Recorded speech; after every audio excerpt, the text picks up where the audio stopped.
这样的学生在中国连小学都毕不了业。期末考试上，好闺蜜被数学题难得焦头烂额，她却不到10分钟就答完了考卷，本可以就此交卷帅气走人，她没有，她将选择题答案写在橡皮上，然后脱下皮鞋，将橡皮放进鞋里，和闺蜜眼神沟通后，将皮鞋踢给了她。闺蜜心领神会，将自己的鞋调包还给她，不料用力过猛，皮鞋滑到了过道中。眼看老师即将发现，她一个箭步穿上鞋，提前交卷，完事还不忘替闺蜜打掩护，成功演绎了一个天才枪手的诞生。闺蜜高兴坏了，3.8，这是她前所未有的高分。为表谢意，闺蜜邀请她参加富二代男友的泳池派对。富二代开门见山说也想要个可以给她递橡皮擦的好朋友。小林脸色微变，自己竟然被好闺蜜出卖了。好在富二代没有恶意，他虽然是个白痴，但也想考个好成绩，这样他爸爸就会给他买辆豪车。富二代承诺事成之后会给他3000元的报酬。小林心动了，他出身寒门，父亲为了供他上学，一件衬衫穿了10几年，好不容易有了替父亲分担的机会，他不想错过。富二代告诉他，像他这样需要帮助的还有5个人，每个学期除了体育有13门功课，一门功课3000，一学期他就可以赚23万，这是他2年的学费。那么问题来了，这么大规模的作弊怎么才不会被发现？小林坐在钢琴前一筹莫展，突然钢琴发出的琴音给了他灵感，选4首歌的前奏作为答题纸上的 ABCD， 到时只需要用手指在桌上演奏，其他人再根据他的手势获取想要的答案。就这样，小林轻松赚到了人生的第1桶金。他第一时间给父亲买了一件新衬衫，父亲很开心，问他哪来的钱。小林说是教同学学钢琴赚到的学费。尝到了赚钱的甜头，小林变得一发不可收拾，他的学员越来越多，自己也赚得盆满钵满。但很快，一个不速之客打乱了他的计划。一次考试中，他作弊的事被他的死对头老班发现，老班毫不犹豫地向校长举报。原来老班也是学霸，他和小林正在争夺学校唯一的出国留学资格。办公室里，小林坚决否认自己作弊，校长则从他的草稿纸看出他说了谎，因为那天考试用的是 AB 卷，小林答的 A 卷，草稿纸上却有 B 卷的题目。小林被叫来了家长，父亲对他很失望，他不明白女儿为什么放着大好前途不要去干这种事。这时老班跑了过来，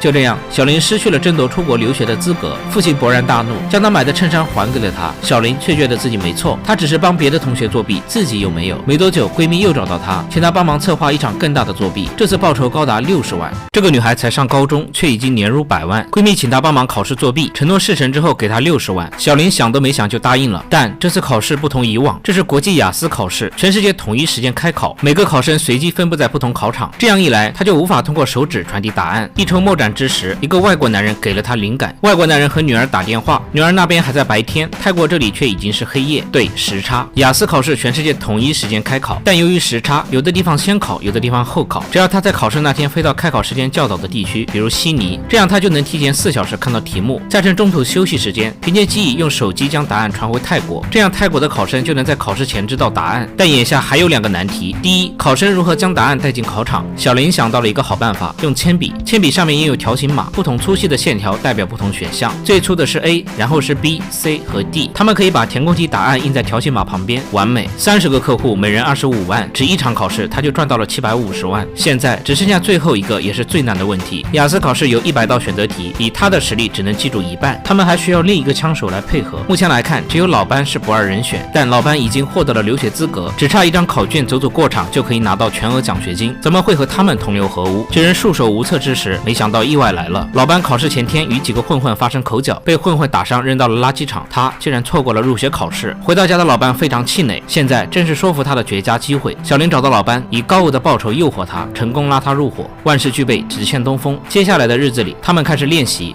怎么快速记答案，练习怎么在考场装病，还有练习被抓后怎么应付考官。而万万没想到，最后一次练习时，富二代居然说漏了嘴。他说老班那天被打是从垃圾场醒来的。老班怒了，飞扑过去一顿暴揍，因为他从没和任何人说过垃圾场的事。由此看来，找人打他的就是富二代，毁了他的生活不够，现在还要拉他下水。老班夺门而出，最后得知真相的小林也决定退出。没想到路上竟然碰到了返回的老班，他想通了，有钱不赚是傻子，他不能白白挨那一顿打。小林拗不过他，只能答应。你见过利用地球自转进行考试作弊的吗？今天见到了。按照计划，小林和老班从泰国飞到了新加坡，他们要在新加坡完成考试，这样他们就能提前4小时拿到试卷，再趁休息时间用手机将正确答案发送给泰国的富二代们，谋取暴利。终于考试开始了，老班率先打开试卷，开始背答案，小林紧随其后。等第一部分考试一结束，二人迅速向洗手间走去，拿出事先藏在马桶盖上的手机，往泰国发送答案。老班负责发送前一版答案，小林负责后一版。可小林的答案已经经发送完成，老班的却迟迟未到。泰国的富二代们开始等得不耐烦。这时，富二代收到了老班发来的消息，加价100万，否则停止交易。富二代虽然心有不甘，但只能照做，最终有惊无险的拿到了答案。第二次休息时间，二人继续往卫生间跑去，谁知小林这边遇到了排队，而老班遇上了真正的麻烦。原来由于他长时间蹲在厕所，引起了考官的怀疑。老班拼了命将所有答案发送出去，却一紧张，将膝盖上的瓷砖弄掉了地上。